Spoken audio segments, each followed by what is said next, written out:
Hello বন্ধুরা, আজকে আমি আপনাদের সাথে শেয়ার করব ঝালের পকোড়া। এই ঝালের পকোড়াটা খেতে ভীষণই মজা লাগে। এর জন্য আমি কতগুলো ঝাল নিয়ে নিয়েছি। দেখুন, আমি এই মোটা ধরনের যে ঝালটা আছে এই ঝালটায় তেমন ঝাল হয় না, কিন্তু এর পকোড়া বানিয়ে খেতে ভীষণই মজা লাগে। আমি ঝালটা মাঝ বরাবর চিড়ে নিয়ে এতে লবণ হলুদ মাখিয়ে নিচ্ছি। ভালো করে ঝালের গায়ে লবণ হলুদ মাখিয়ে নিতে হবে। দেখুন, আমি যেভাবে মাখিয়ে নিচ্ছি এইভাবে ঝালের গায়ে ভালোভাবে হলুদ এবং লবণ মাখিয়ে নিতে হবে। আমি মাখিয়ে রেস্টে রেখে দিলাম। আর এদিকে আমি বেসন নিয়ে নিয়েছি একটি বাটিতে। বেসন নিয়ে পরিমাণ মতো লবণ, হলুদ এবং শুকনো লঙ্কা গুঁড়ো অ্যাড করে দিয়েছি।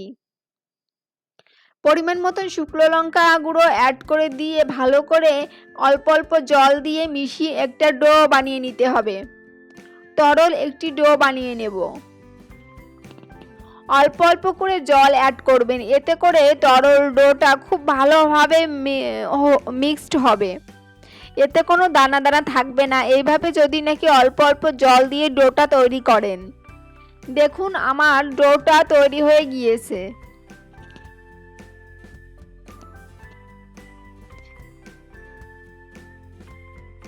অনেক পাতলাও না, বেশি গাঢ়ও না, মিডিয়াম আকারে রেখেছি এই ডোটা। আর এদিকে আমার ঝালটা রেডি।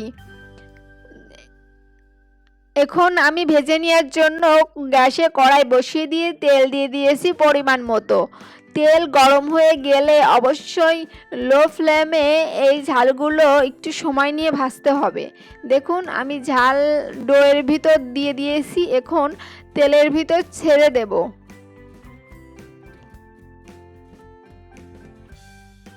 দেখুন, আমি তেলের ভিতর দিয়ে দিয়েছি, এইভাবে অ্যাড করে দিয়েছি তেলের ভিতর। এখন এপিট ওপিট করে একটু লাল লাল করে ভেজে উঠিয়ে নেব। বন্ধুরা, এই ঝালের পকোড়াটা বিকেল বা সকালের নাস্তায় বানিয়ে খেতে পারেন, ভীষণই মজা লাগে খেতে। বাড়িতে অবশ্যই একবার ট্রাই করবেন যদি ভালো লাগে রেসিপিটি। দেখুন, এপিট ওপিট করে আমি লাল লাল করে ভেজে উঠিয়ে নিচ্ছি। আর আমার প্রিয় বন্ধুরা, যদি যদি আমার রেসিপিটা ভালো লেগে থাকে তাহলে অবশ্যই বন্ধুদের সাথে বেশি বেশি করে শেয়ার করবেন। আর আপনি যদি আমার চ্যানেলে নতুন হয়ে থাকেন তাহলে চ্যানেলটিকে সাবস্ক্রাইব করে দেওয়ার অনুরোধ রইল। পাশে থাকা বেল আইকন অবশ্যই প্রেস করে দেবেন, এতে করে আমি যখনই কোনো নতুন ভিডিও দেব সবার আগে পৌঁছে যাবে আপনার কাছে। এইভাবে করে আমি সব পকোড়াগুলো ভেজে উঠিয়ে নেব। দেখুন, আমার পকোড়াগুলো ভেজে নেওয়া হয়ে গিয়েছে। দেখতে কত সুন্দর হয়েছে, খেতে ভীষণই মজা। ধন্যবাদ সবাইকে।